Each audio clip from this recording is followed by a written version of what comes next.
Hello everyone and welcome back to another episode of Monster vs. Monster here on the D&D no, there we go again. I always get it wrong. The D&D CR Exposed YouTube channel. Ah, there we go. Finally got it.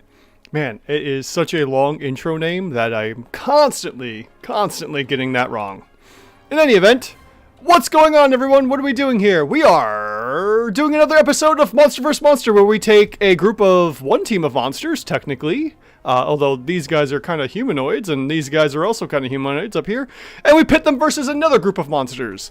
And we have a loose background of things kind of going on. There's a bit of a backstory, there's some continuity going on, and we're having some stories going on.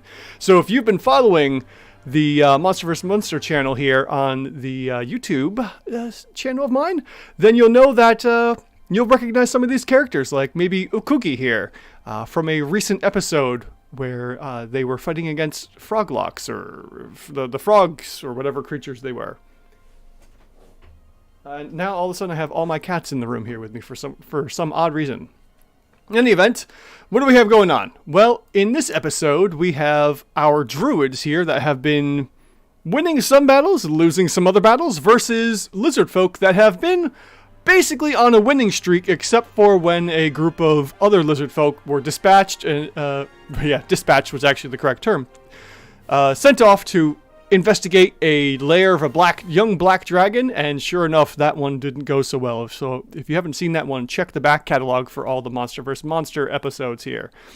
In any event, now that the intro here, well, that's not necessarily the intro, that's kind of what's going on. What's going on with this battle? Well, everything's kind of coming to an head here in the swamps of this region of the world.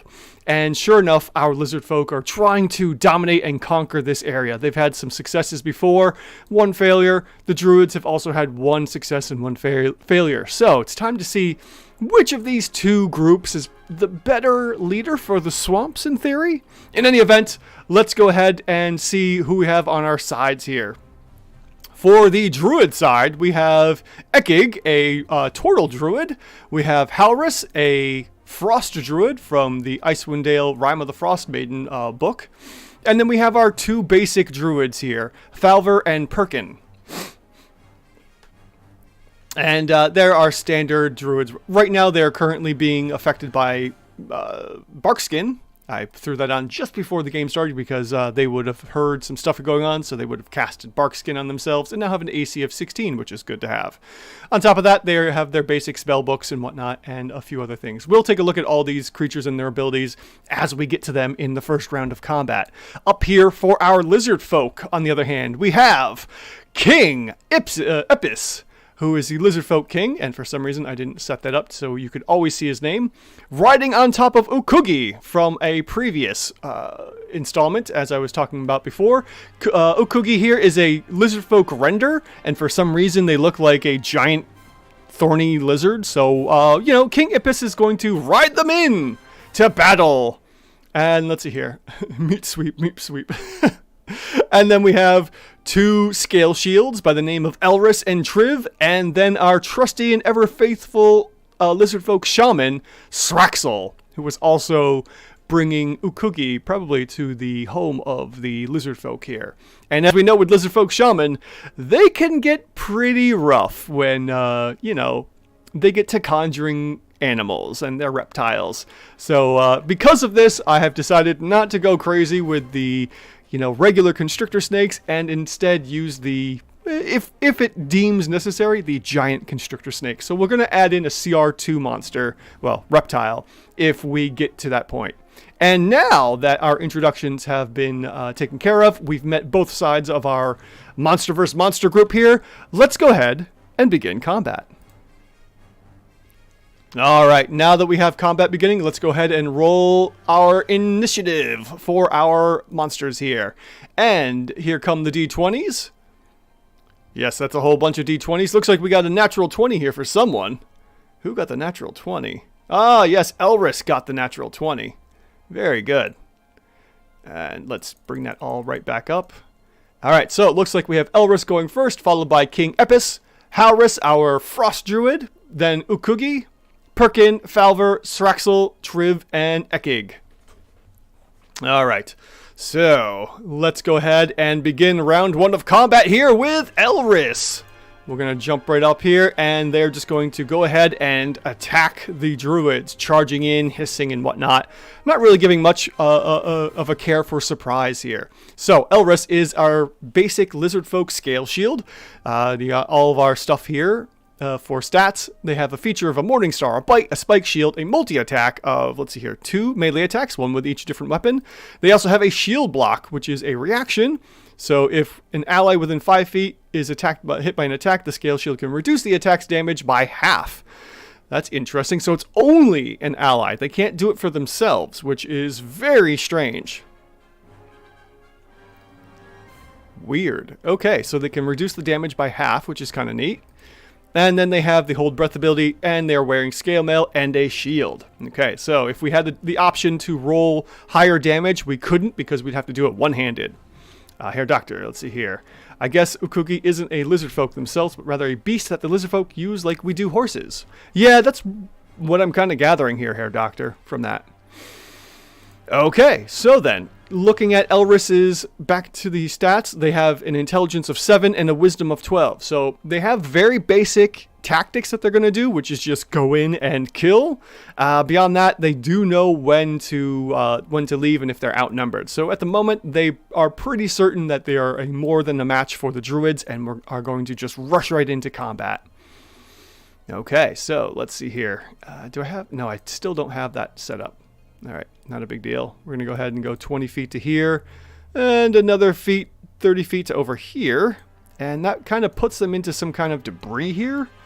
So I guess he'll go ahead and go on a defensive stance, waiting for some prey to come on out instead of rushing head on in.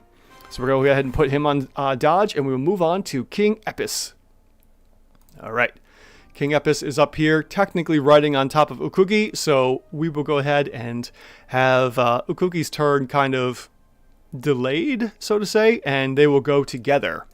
So Ukuki can move 30 feet, and King Epis will spur them on. So let's go ahead and click both of them here, and we will go, let's see here, 20 feet down as well, and then another 30 feet to over here. And of course, King Epis didn't move. But they want to move together now. All right, come on. There we go.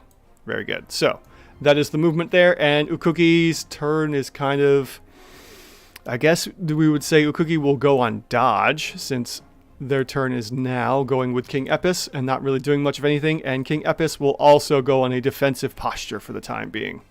There we go. Thank you. Up next is Haoris. Haoris, our Frost Druid. So let's take a look at what our Frost Druid has here. Well, first off, we got ourselves some a good assortment of stats and a couple other things. They do have cold resistance, which is good. I don't think we'll be seeing any of that, but in any event, good to know regardless. They have an Icicle, humanoid form only, or the Maul if they go beast form. So apparently we can shape change. And then, probably from polymorph or something. Oh no, they have the shape change here themselves. All right, so they can magically polymorph into a beast form. Fox, mountain goat, owl, or wolf, so on and so forth. We probably won't be doing that. We'll probably keep them as a druid for the time being, humanoid, and doing the attacks. Do have a multi-attack of 2 though, so we can make, looks like either 2 mauls or 2 icicle attacks, which is kind of fun. And they're wearing hard armor. So what do we have here for our spells? Well, we have Druidcraft, Guidance, and Resistance. Nothing too out of the ordinary. We also have Animal Friendship, Fog Cloud, Speak with Animals, Animal Messenger, Moonbeam, Pass Without Trace, Conjure Animals. They also can conjure animals, which could be kind of fun. I wasn't prepared for that. Sleet Storm, Wind Wall, Hallucinatory Terrain, Ice Storm, and Awaken. Well, unfortunately, Awaken is no good here, but we do have Ice Storm and Fog Cloud. Fog Cloud could be kind of fun. I think that would be interesting. We could have Haoris here place a fog cloud right in the middle of the main entrance, and maybe they all duck out behind here to try and, get the jump on them. So I think that's what Haoris is going to do here. We're going to go ahead and go to our cast a spell and go to fog cloud, wherever that's hiding. There we go. First level spell. We will go ahead and cast that, and we'll drop that. Yeah, we'll drop it right around here. So we'll throw all of them into a fog. Okay, this is an overhead tile. Yeah, whatever. Okay, so that's their action. They have put a fog cloud here to kind of put everyone, especially King Epis, into obscurity, and they will whisper off to the group, quick, out the side, and go ahead and go out this way to kind of get a jump on the group now that they are coming in here, potentially to attack. They could even, come out the backside and go up to a higher level to get the jump on them as well, quite literally and figuratively. Let's see here. Yes, Evil Lord Gravy, that is a good question. Is Ukugi intelligent? No. With a 7, that is below average intelligence. I go with the average intelligence of 8 to 11. So for this case, the Lizardfolk Render is not intelligent.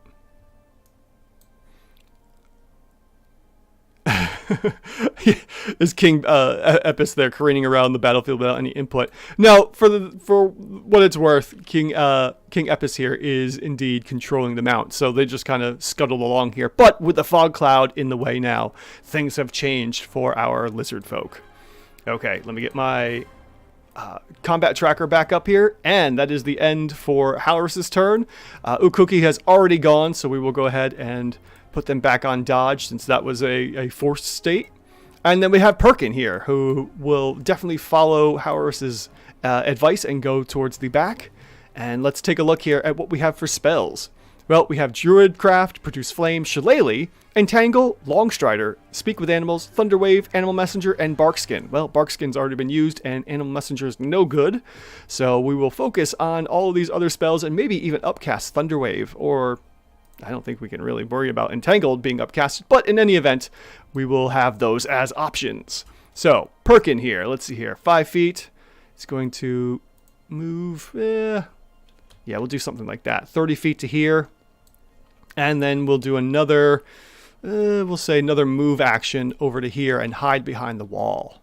So they are currently hidden behind the wall without any kind of idea if they can see, maybe they'll peek around and see that, okay, yeah, no, I would say if they are peeking, then they would, in essence, be giving themselves away. So for the time being, they're rushing up and just kind of listening. All right, so that's Perkin's turn. Next up is Falver. Same deal. We have another Druid here. Falver will do the same, rush out from behind and go to here. And maybe this time instead, they will go and we'll have them hop up to here. So they're going to take the back route and go up to the top level here to kind of keep a watch out and maybe get the jump on any of these lizard folk that come on in. All right, up next is Sraxel, and Sraxel is our Lizardfolk Shaman, so let's take a look at what they can do. Well, they have our base stats here of everything going on with 27 hit points, and we have the Bite and Claw, Lizardfolk form only, a multi-attack of 2 attacks, one with the bite and one with the claws. We have a change shape as well, hold breath, and spellcasting. And their spellcasting is pretty similar. We have Druidcraft, Produce Flame, Thorn Whip, followed by Entangle, Fog Cloud, Heat Metal, Spike Growth, Conjure Animals, and Plant Growth. So the question is, what are they going to do? Well, let's see here. What's their attributes at? 10 intelligence, so they're pretty smart. Well, average intelligence anyways, and good wisdom here. So they know something's up.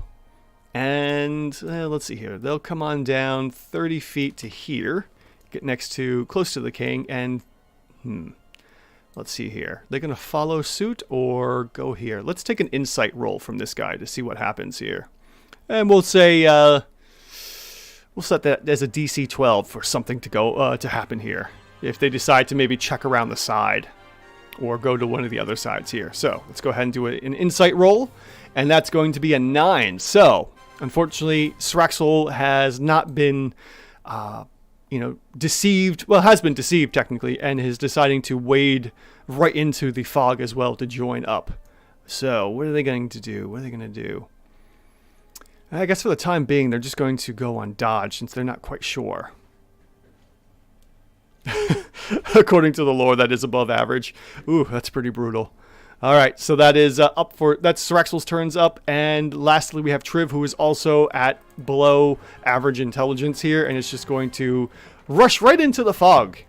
That's just what they're gonna do. The wind must have blown it open. And they're going to rush right in. So let's go here. and they're going to kind of meander and bump around a little bit as they try to get up and into this little hideout where the druids were hanging out. All right, and lastly, well, let's see here. That was also Triv's turn. Let's go back and give them a kind of... They're going to go and dodge as they're kind of searching around, figuring out what to do inside of this fog here that's suddenly sprung up. And then lastly, we have Ekig. And this is Ekig, our Tortle Druid. We got our base stats here for everything that's going on. Nothing too special besides Aquan and Common Language. They have the features of Claw and Nature's Wrath. They have the multi-attack to make 2 with Nature's Wrath or 4 with the Claws. Man, they can really slice and dice with their fingers there. They have Shell Defense, which is nice. They can withdraw into the shell as an action and gain a +4 AC bonus. And then they have Hold Breath and Spellcasting. So let's take a look at what they have for Spellcasting. They can Cure Wounds, they can Hold, Speak with Animals, Thunderwave, Druidcraft, and Guidance. Hello, Andreas. You haven't missed too much. We are at the bottom of round 1 here as we are finishing up Ekig, our Tortle Druid's turn. And for the time being, they're going to all vacate the exit, or the area here. And let's see here. What can our Druid do? He can move 30 feet. Very good. And he will come over to here. And let's see here. Can they lay a trap? I forgot what they have. Thunderwave? No, they don't really have anything going on here. I think what he's going to do is he's going to hold his turn. And if he sees the first lizard folk to pop in, he's going to go ahead and hit him up with a hold person spell. Lucan, hey, glad you were able to catch it as well. Glad that you're enjoying the Monster vs. Monster here. Alright, so that is the bottom of round 1 here. As we go to the top of round 2, it is customary for us to go ahead and roll a D100 to see if something special happens, which could inadvertently end the match early. We'll see what happens here with a D100 check coming in with a 2. Oh, goodness. I usually look for a 100, but man, that is a close roll for something happening. Yes, the streamer man did say your name, Andreas. You're welcome. All right, so that is the end of round 1 as we go to the top of round 2 here, and Elris is going to try and make their way in here. So, you know, they're in the fog. It's heavily obscured. What are they doing? They're losing their way here. They can't really see where they're going. So we're going to go ahead and make a 50-50, we'll say here, we'll say a D3 of going...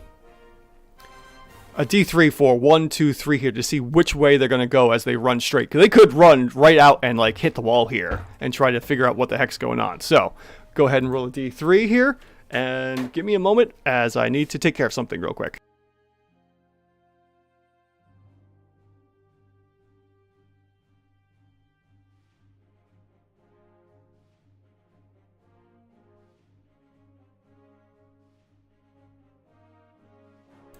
Okay, now let's go ahead and roll that D3 and see what happens. Just make sure you remember Lizardfolk spells do scale. Yes, they do. All right, so rolling a 1d3 down here to see which way Elris is going to go in the fog. All right, so they're rolling a 2 and they charge head first down. So we're going to come 10 feet and then they just come rushing in and bonk right into the wall. So, because they hit the wall and come running out, not realizing where they're going here, I'm going to give them a d6 of damage, just for the fun of it. So they go ahead and they take 1 point of bludgeoning damage. And they just careen with the wall here, and are pretty sure that there was a door here. Where did the door go? Very confused and concerned. Up next is King Epis. And let's see here, as Elris is confused and confounded, they waste their turn looking for a door that was supposed to be here. Alright, King Epis, your intelligence is 11, so that's average intelligence, which is pretty good. And they're going to go ahead and... They still basically know where they were going, so they're going to go ahead and move, we'll say, you know, especially with Ukugi here, Ukugi can squeeze through the door, and they will both go ahead and move into this entrance here and see that there is no one to be found. So let's see here. What is that? 10, 20 feet? Yeah, so they'll be able to move into here, no problem. And because of Ekis's turn here, he's going to go ahead and cast Hold Person on King Epis as they come into the into the Druid lair, we could say. All right, so we're going to go ahead and target King Epis as our Tortle's hold spell person. Yes, hold person spell, there we go, goes off. All right, so let's see here. Off on the right side, we have the hold person spell being cast, and that is a DC 12 wisdom saving throw. King Epis succeeds with a 19 as Ekig tries to cast and manipulate some things, but unfortunately fails to hold the king in place, which is definitely frustrating for him. And he turns and says, "Over there, get them!" And they start to charge after the Druids. And that was, let's see here. He's got 30 feet of movement, so we'll give him another...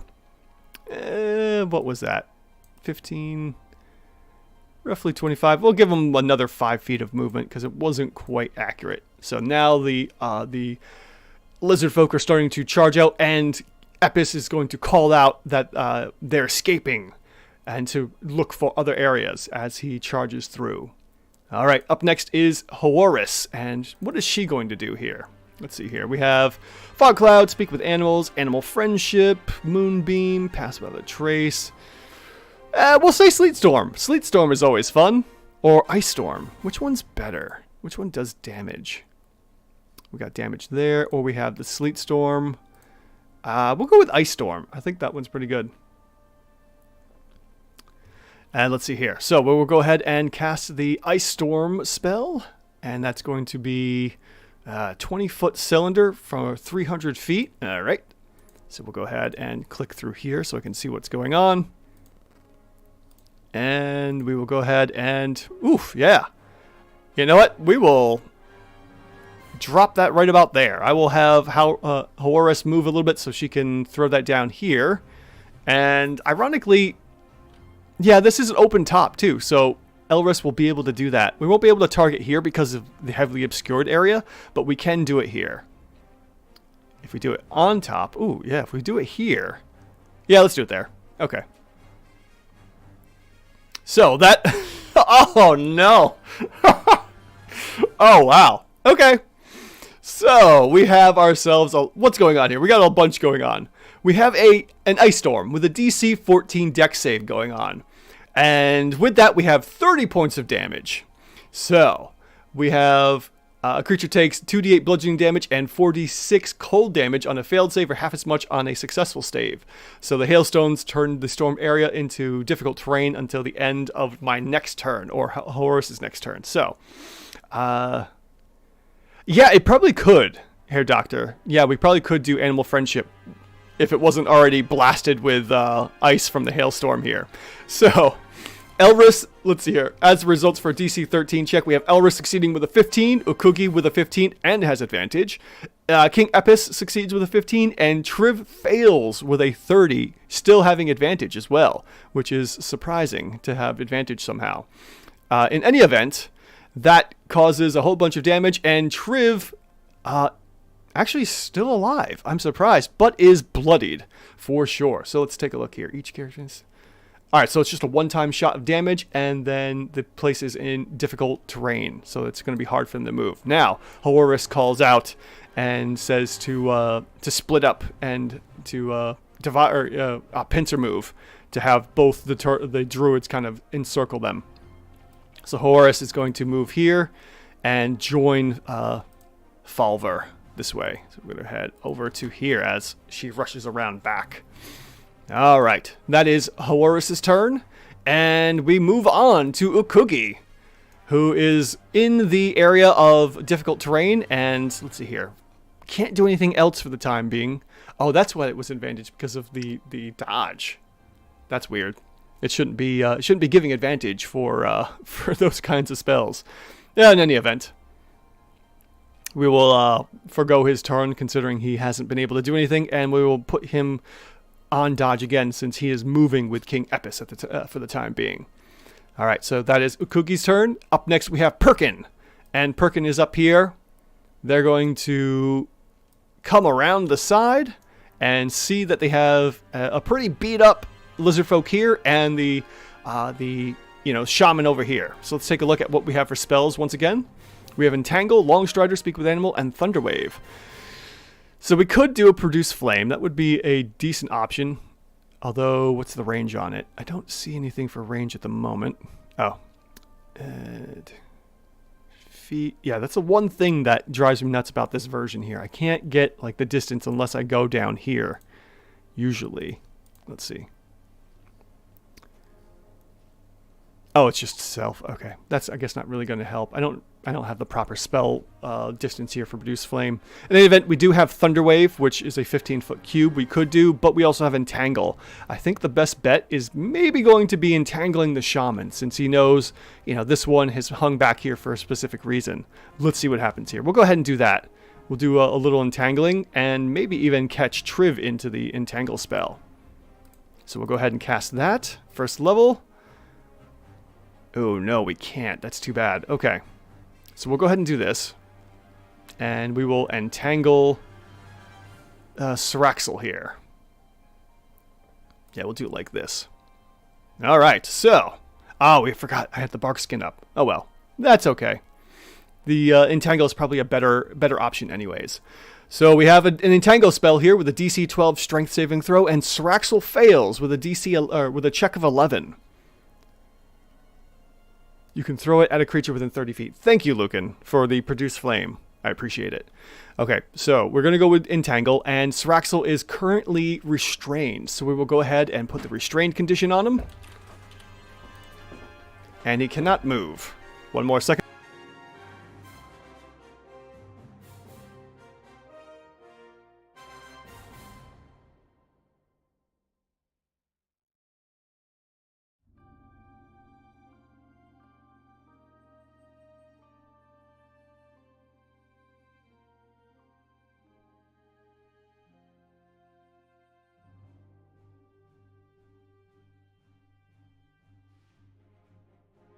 Okay, now that Syraxel has been entangled, Perkin is going to dip back down and warn Ekig about what's going on here. So that was 5 feet. We're going to go another 5, 10, 15, 20. We'll go, yeah. We'll say he's, yeah, can he, yeah, we can kind of dip through here. Yeah, let's see here. Okay, he'll do something like this. That will be 25 feet, and he calls over to Ekig. Over this way, Ekig, quick! There's more of them on the side. Okay. So that is Perkin's turn. And up next we have Falver, who's going to rush up. Let's see here. We'll do 20 feet to there, another 25 and 30 feet here. He is now, we'll say, 10 feet higher and sees both Ukugi and King Epis here in the Sleet Storm and having to deal with the difficult terrain of the ice. And we'll go ahead and do something here. Let's see. What are we going to have him do? Spellbook. We have Produce Flame or Thunderwave. Let's see. Can we do a Thunderwave? It is a 15-foot cube. So we could potentially Thunderwave from here. I like it. I think with the Thunderwave, we could angle it kind of downward and have them hit by the Thunderwave. So let's go ahead and do that. We're going to cast a Thunderwave spell, and we'll upscale it too. We'll upcast it a little bit. All right, so we will go ahead and do that. We will cast it at 2nd level, and we will plop it right here. Since it's coming right off of the corner of Falver's space, I think this is a valid turn. Even though technically we could do it here and get both of them, this should also be a valid spot. This way we can hit both of them without me having to adjust anything. So we're going to go ahead and hit both of them with a leveled up Thunderwave. We need a Thunderwave here, DC 12 Constitution save, and Ukugi passes with a 14, and King Epis fails with a 7. So, let's see here. What else have we got going on besides that? They do a little bit of thunder damage, and those that fail get pushed 10 feet away on a successful save.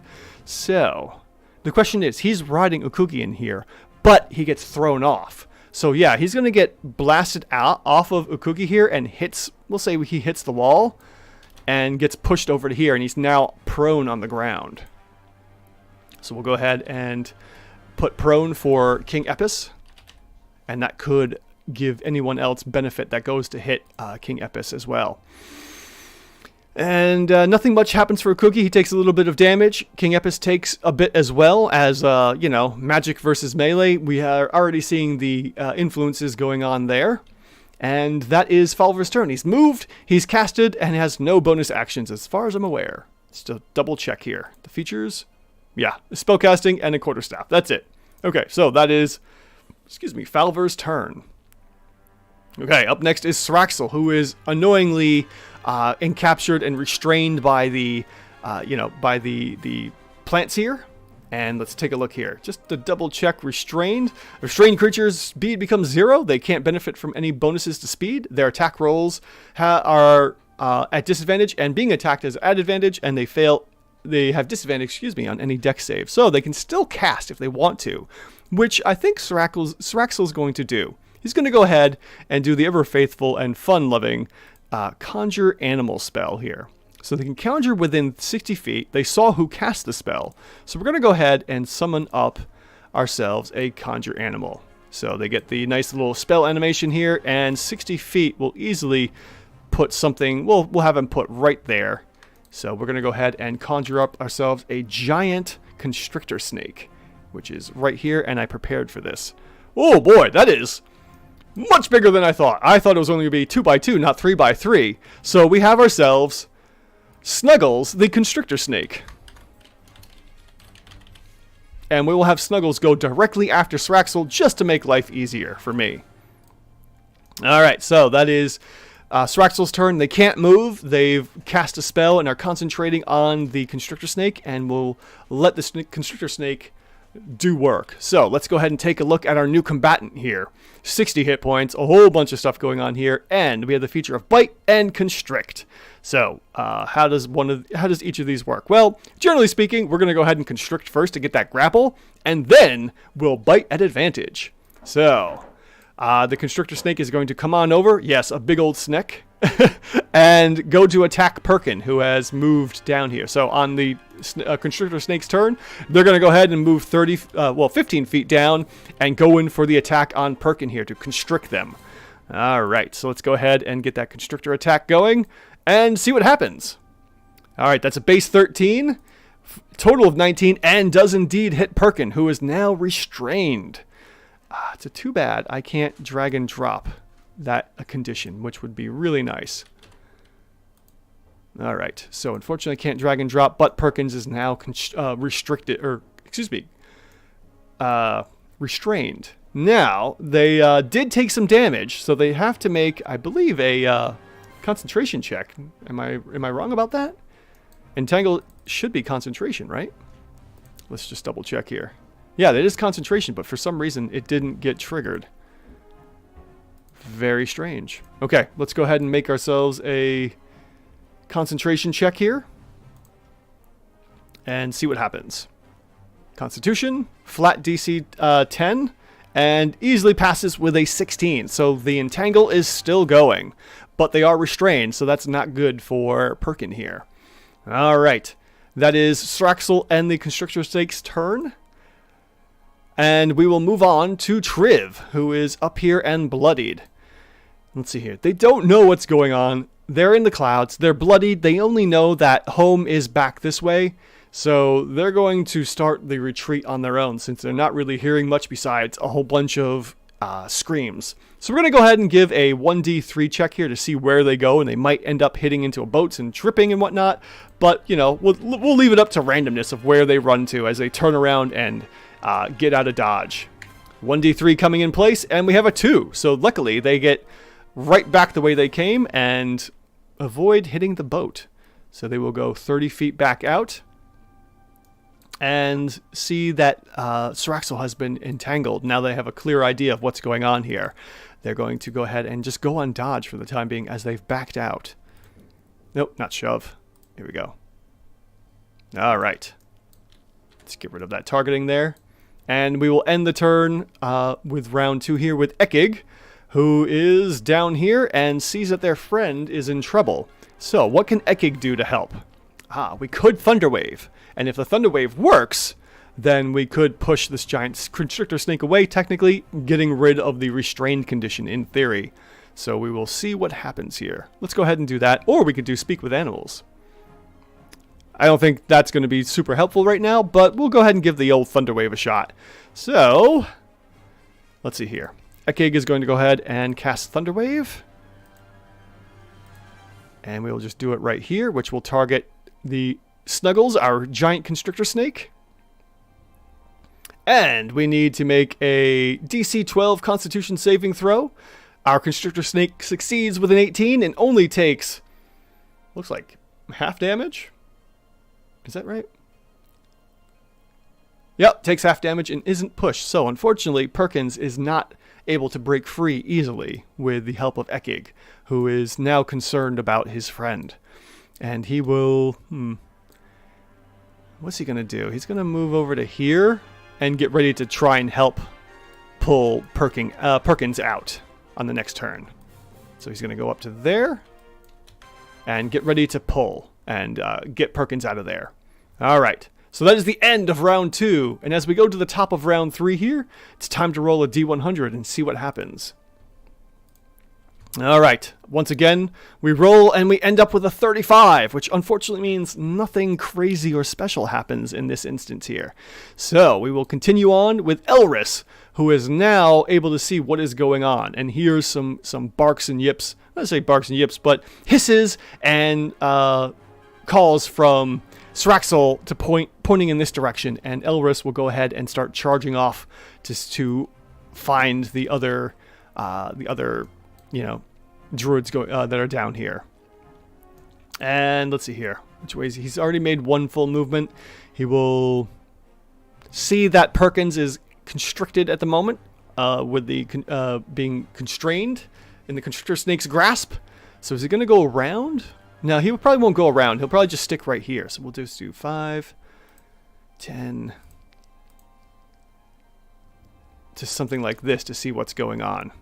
And sees that there is another druid down here and can even potentially see Horus as well. Yeah, exactly. Wrong. Yipping is a kobold thing. Yeah, yipping and barking. My bad. So that's Elris's turn. Double moves. King Epis is up and will go ahead and stand up for half their movement, getting rid of the prone condition. We'll go ahead and get rid of that. They stand up and they're still... Let's see here. How long does that ice storm last here? The hailstorm turns the area into difficult terrain until the end of your next turn. Okay, so the ice storm is gone. So there's no more difficult terrain, unfortunately. All right, so King Epis is now up and is going to charge after seeing this druid up here and having no real way of attacking. Well, they do have the trident. They could throw it, which could be handy. Let's see here. They have the multi-attack and they have the skewer. Once per turn, when the Lizardfolk makes an attack with a trident, it hits. Okay, we could do that.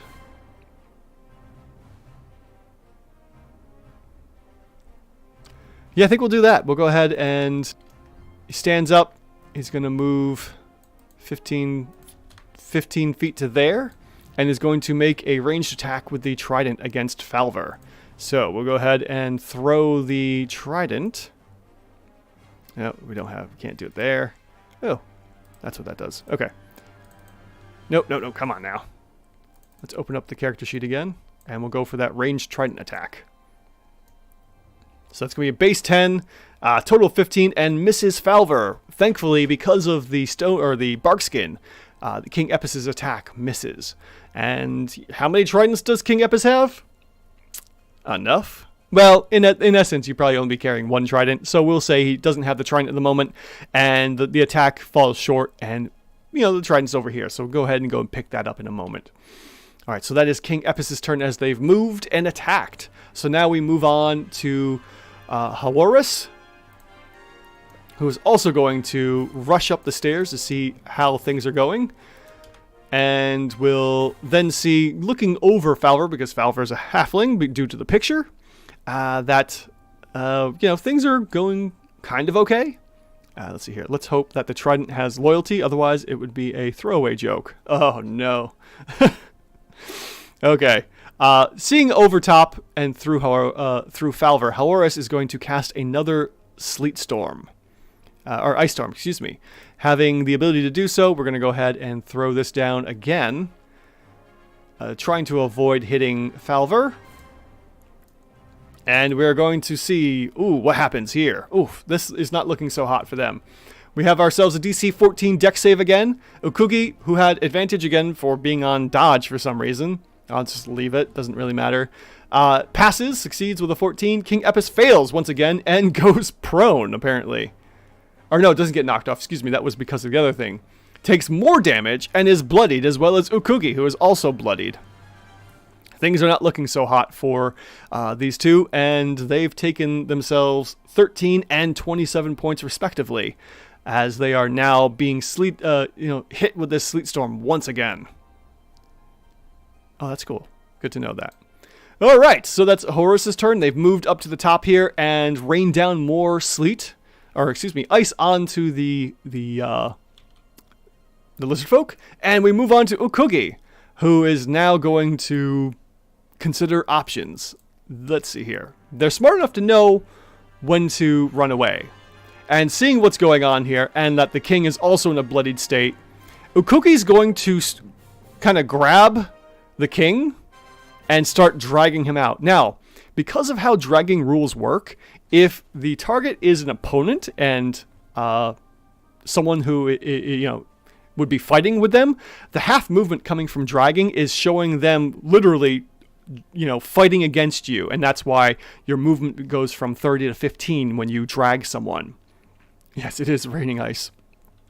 In this case, since they're both friendly and the king and Ukugi have formed a bond, Ukugi is going to basically kind of mama cat King Epis by the back and drags him out into the fog cloud here, and goes back the way they came. So they're going to go ahead and move 30 feet, let's see here, to there, to get out of here, and at least try to preserve themselves. So they get dragged back into the fog, thanks to Ukugi trying to preserve the king. And yeah, that is Ukugi's turn, as he does a kind of a free grapple check and drags King Epis back into the fog. And King Epis is kind of hissing and cursing the druids here. Definitely a yoink for sure. Oh, that's funny. All right, so that's the end there. Up next we have Perkin, who is restrained. And let's see here. Who casted the fog cloud first? I think it was Perkin, right?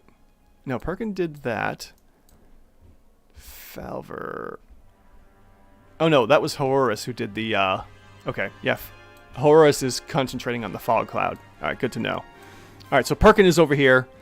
So we're going to take a look at what Perkin is going to do. They have some basic attacks. They can speak with animals, animal messenger, shillelagh produce flame, druidcraft. Well, he's restrained, so he's going to go ahead and do the Thunderwave attack as well to see what he can do. And because our good friend Elris is right here, we'll go ahead and have a little bit of fun and shenanigans with this. So we will do this. We're going to go ahead and Thunderwave, and as I showed before, we're going to use Perkin's corner here and target both Elris and Snuggles. So let's see what happens for our DC checks. All right, so we have a Constitution saving throw. Once again, the Constrictor Snake Snuggles succeeds with an 18, and Elris fails with a 6. Elris gets blasted into the wall and is going to take an additional 1d6 points of damage.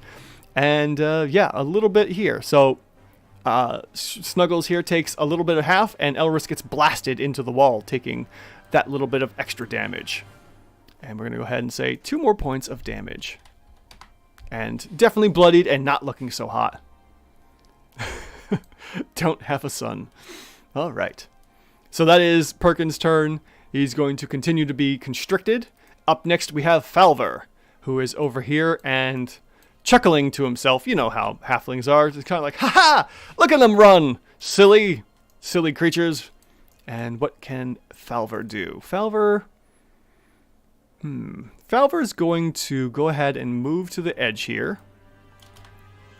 Can see more or less through here, but can't really see past the fog cloud for the time being. And it's going to hold their action to cast a spell.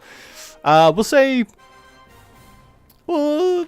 produce flame. Or maybe better yet, they're going to combo here. So Halris can drop their spell, their concentration at any time. So they're going to go ahead and drop concentration on the fog cloud, which now lets them see what's going on here. And Falver's going to then cast Entangle, So they're going to work together here and try and entangle the two, these other lizard folk here. And can we upcast? Oh, sure, we can upcast. Let's go ahead and upcast. We were going to go ahead and drop the... Oh, I forgot. Look at that. I can change the size. That's funny. So we're going to go ahead and... Crud. Okay. At least I can target both of them. I wanted this a little higher, but that'll work for now. We're going to go ahead and try and grab them here. So, let's see here. We have a strength saving throw going on Ukugi and the King.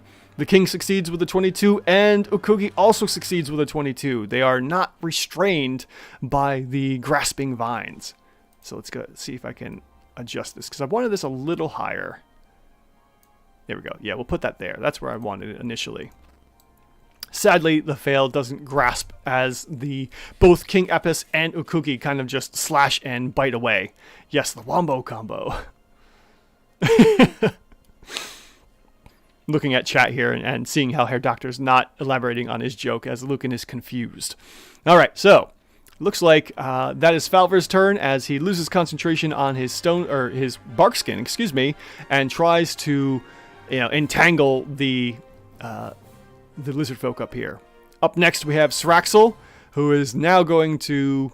He's concentrating on conjure animals. Let's see, what else can we potentially do here? We do have Thorn Whip. That's not really going to help because that would pull forward. Conjure animals, plant growth. It's not going to really help all that much as well. We could do a fog cloud, but he's concentrating on conjure animals. So all he's going to do is try to break free. So thankfully, we know we have a DC 12 strength check to make. Okay, so we'll go ahead and make a strength save and see if Sraxel can break free of the vines here. Alright, so we'll go ahead and roll the strength check, and that's going to be an 11. And unfortunately, that's a fail. And Sraxel still cannot pull himself free of the vines. Alright, so that is going to be Sraxel's turn as he can't move and use his action to try and get out of there. And then we will move on to Triv, who is up here and has called out some hisses and is looking to see that, yes, as well as the King being bloodied and himself being bloodied, he's going to attempt to get Sraxel out to get everyone out of here. So let me see here. A creature restrained by the plants can use its action to make a strength saving check. Okay, so I would say if he's not going to end his turn there, he's going to come in, try to break Sraxel free to drag him out of there. So we'll go ahead and make a DC 12 check as well and see if he can get Sraxel out.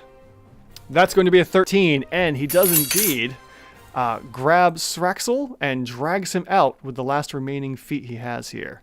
So that was what? Probably 15. So we'll go ahead and move them back a little bit, and Sraxel is now freed of the grasping vines. Okay, so that is Sraxel's turn, or excuse me, Triv's turn, and then we move on to Ekig. Ekig is down over here as we super moved there, and he's going to try and pull Perkin free of the restrained constrictor snake, which I will have to back up real quick. I forgot to do the constrictor snake's attack on Perkin, so we'll go ahead and do that now. So we're going to go ahead, switch real quick, and do a bite attack at advantage against Perkin here. And the bite is coming in for 13 to hit, which hits Perkin and deals him 9 points of damage. He needs to make a concentration save on the entangling vines here. Otherwise, he will have lost concentration on that before Triv's turn, technically. So let's go ahead and make ourselves a constitution check.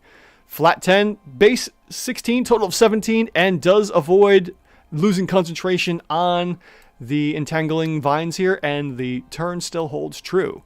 Now, Ekig's turn is trying to help Perkin out of the constrictor snake's grasp. So, let's see here. What are we going to do? What is the DC for our constrictor snake? We'll go with, that's a +4. There's CR2, proficiency 2. So the DC is going to be a 14 as we don't have anything specifically here. Oh, we could just do that. There we go. DC 14 for the strength check to break him free, we'll say, of the restrained condition. So he's going to go ahead and try and pull him out.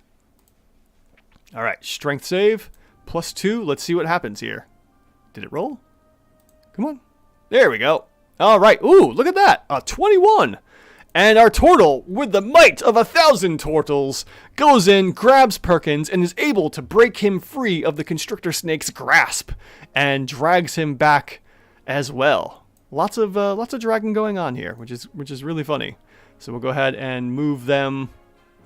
We'll say back over here somewhere, as they kind of do something like this. 20 feet to there. Okay. And yeah, we'll say they go a little bit further, so we will just have them switched real quick.